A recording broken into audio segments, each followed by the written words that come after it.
नमस्कार, NMF news पर आप सभी का बहुत स्वागत। मैं हूं आपके साथ अभिषेक पुंडीर। हैदराबाद से निकलकर हैदराबादी भाईजान असदुद्दीन ओवैसी दिल्ली में भी पहुंच चुके हैं। 5 फरवरी को चुनाव है और चुनावी प्रचार कर रहे हैं असदुद्दीन ओवैसी दिल्ली में।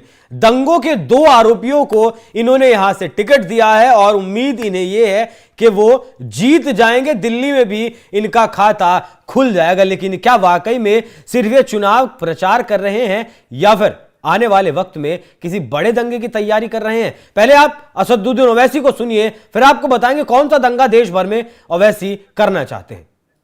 भाइयों को, अपने बाप को अपने साथ देखना चाहते हैं, जेल में नहीं। तो लीडरशिप बनाओ मेरे भाई, लीडरशिप बनाओ। याद रखो, कोई आसमान से उतर कर तुमको लीडर नहीं बनाएगा। बगैर किसी के तुमने यहां पर शाहीन बाग को खड़ा किया, तुमने खड़ा किया शाहीन बाग को, कोई बाहर से नहीं आया था। तुमने पूरी भारत को एक राह दिखाई कि एहतजाज क्या होता है। मैं शाहीन बाग के उन मां और बहनों को सलाम करता हूं कि तुमने बेबाकी से निकलकर भारत की हर महिला को कहा कि देखो हम निकलकर आज एहतजाज कर रहे हैं। मैं उन मां और बहनों से, उन नौजवानों से, बुजुर्गों से कहूंगा, तुमको शाहीन बाग की तारीख 5 तारीख को दोहराना है इंशाअल्लाह ताला। क्या आप दोहराएंगे उस तारीख को? क्या आप शाहीन बाग की तारीख को दोहराएंगे या फिर हम भूल जाएंगे हमारे उन बच्चों को और हमारी बेटियों को जेल में आज सड़ रहे हैं? सीएए के खिलाफ 2019 में आपने देखा किस तरीके से शाहीन बाग हुआ। हालांकि सीएए लागू कर दिया गया, कुछ हुआ नहीं, लेकिन शाहीन बाग ने चर्चाएं बहुत बटोरी थी। अब अगले महीने संसद का सत्र शुरू होने वाला है, बजट पेश होने वाला है और वक्फ बोर्ड को लेकर जेपीसी की जो कमेटी है वो भी अपनी रिपोर्ट सौंपने वाली है। इसी की क्या तैयारी कर रहे हैं ओवैसी? पंकज जी, सीधा सवाल यही है मेरा, क्या इधर संसद शुरू होगा और उधर देश में बवाल करवाने की तैयारी है? ओवैसी ने दिल्ली में सिर्फ 2 सीटों पर अपने उम्मीदवार उतारे हैं। हाँ, और दोनों दंगे के आरोपी हैं। ठीक है। मुस्तफाबाद से ताहिर हुसैन भी और शिफाउर रहमान जो कि ओखला से लड़ रही है। हाँ, और दोनों जेल में बंद हैं।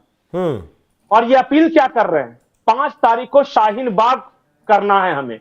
हाँ, हम और आप या दिल्ली के जो वोटर है वो वोट डालने जा रहे हैं। हाँ। लेकिन ओवैसी शाहीन बाग करना चाहते हैं और शाहीन दंगे फिर से शाहीन बाग जैसी स्थिति पैदा करना चाहते हैं ओवैसी, और ये खुलेआम कह रहे हैं। हाँ हाँ, वो तो सुनवाया ही। दूसरी महत्वपूर्ण बात कि इसी रैली में उन्होंने ये भी कहा था कि वक्फ के लिए जान देने के लिए तैयार हो। हाँ, यानी दिल्ली में फिर से एक बार दंगों की जमीन तैयार करने आए हैं ओवैसी, इस बात का स्पष्ट इशारा है। कानूनी तरीके से ये कोई तर्क नहीं दे पा रहे हैं। ये जेपीसी का मेंबर है, जो वक्फ बोर्ड वाला है जेपीसी, उसमें ये भी मेंबर है। अंदर क्या करते हैं मुझे पता नहीं, लेकिन बाहर आके मुसलमानों को भड़का रहे हैं और ये कह रहे हैं कि एक और शाहीन बाग के लिए तैयार हो जाओ तुम। ऐसे आदमी की जगह जेल में होनी चाहिए, लेकिन हमने ऐसे आदमी को पार्लियामेंट में बैठा के रखा है। खुलेआम जो आदमी सिर्फ दंगाइयों को, बताइए, 2 ही सीट पे उतारा है, दोनों जेल में बंद, जो दंगे के आरोपी हैं उनको कैंडिडेट बनाया।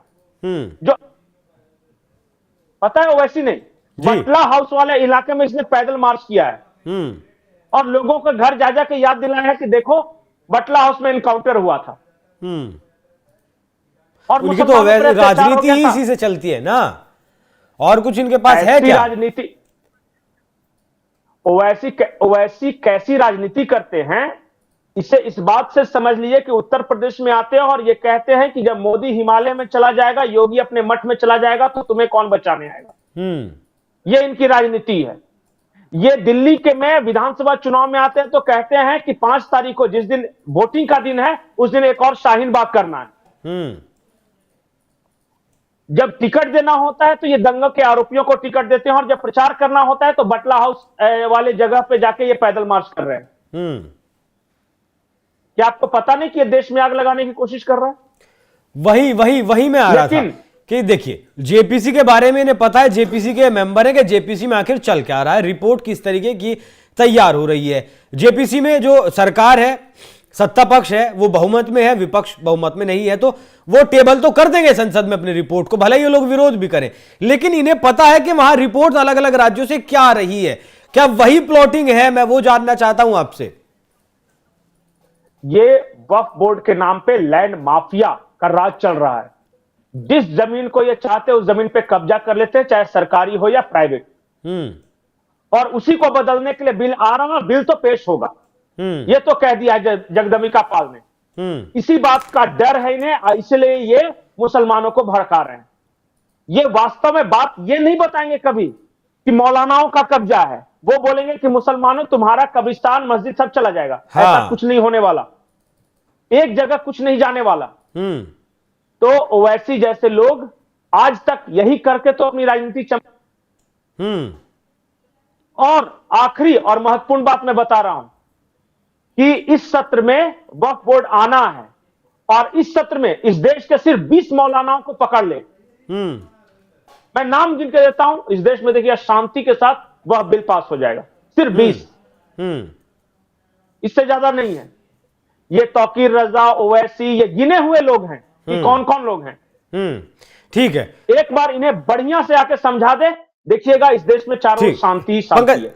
एक और सवाल, धारा 370 हटी, कोई बवाल नहीं हुआ। हालांकि कहा गया था तिरंगा उठाने वाला कोई नहीं मिलेगा, कंधा देने वाला कोई नहीं, कुछ नहीं हुआ। 3 तलाक हटा, महिलाओं को सीधा फायदा हुआ। कहा गया कि बीजेपी को महिलाएं भर भर कर वोट करेंगी, नहीं किया, ठीक है, नहीं हुआ। लेकिन कोई दंगा नहीं हुआ, कोई बवाल नहीं हुआ। सीएए जब आया, मुस्लिमों की नागरिकता से कोई मतलब ही नहीं था भाई, हिंदुओं की नागरिकता से मतलब था, जो बाहर से पाकिस्तान से या अफगानिस्तान से आ रहे थे, बवाल हुआ।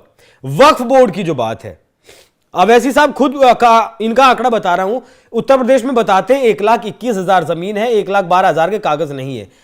उन तीनों चीजों को, उन तीनों फैसलों को अगर आप एक साइड रखें और दूसरी तरफ रखें आप वक्फ बोर्ड का फैसला, अगर संशोधन के साथ ये पास हो जाता है वक्फ बोर्ड संसद में, तब देश में, क्या पूरे देश में आपको बवाल देखने को मिलेगा? बहुत बड़ा बवाल देखने को मिलेगा, या सरकार इसकी व्यापक तैयारियां कर चुकी है? मैं आसान शब्दों में बताऊं जी, गीदड़ों का झुंड है, वो डराते हैं। अगर आप डर गए तो कुछ नहीं कर पाएंगे। पहली बार हम डरे थे तो देश का बंटवारा हुआ, और अब फिर से दूसरी बार डराने की कोशिश की गई कि पाकिस्तान के पास परमाणु बम है, परमाणु बम है। घुस के मारा उन लोगों को हमने। सर्जिकल स्ट्राइक में क्या कर लिया? परमाणु बम। वो तो साइकोलॉजिकल बैरियर टूट गया। फिर हमने देखा दंगा थामने वाले हाथ नहीं मिलेंगे, हटा दिया, क्या कर लिया? फिर इन्होंने ये कहा कि 3 तलाक पास करके दिखाओ, देश में आग लगा दे, कर लिया पास, क्या कर लिया? इन्होंने कहा कि राम मंदिर बना कर दिखाओ, हम ये कर देंगे, वो कर देंगे, कर लिया। और फिर कह रहे हैं कि वक्फ बोर्ड लागू करके दिखाओ, देश में आग लग जाएगी, वो लग जाएगी। और मैं गारंटी के साथ कहता हूं कि सरकार वक्फ बोर्ड संशोधन बिल लाए और ये कुछ नहीं करेंगे। ये डराते हैं, गीदड़ों का झुंड है, अकेले पाकर ये हमला करते हैं, लेकिन आप तन का डंडा लेके खड़े हो जाएंगे, ये भाग खड़े होंगे।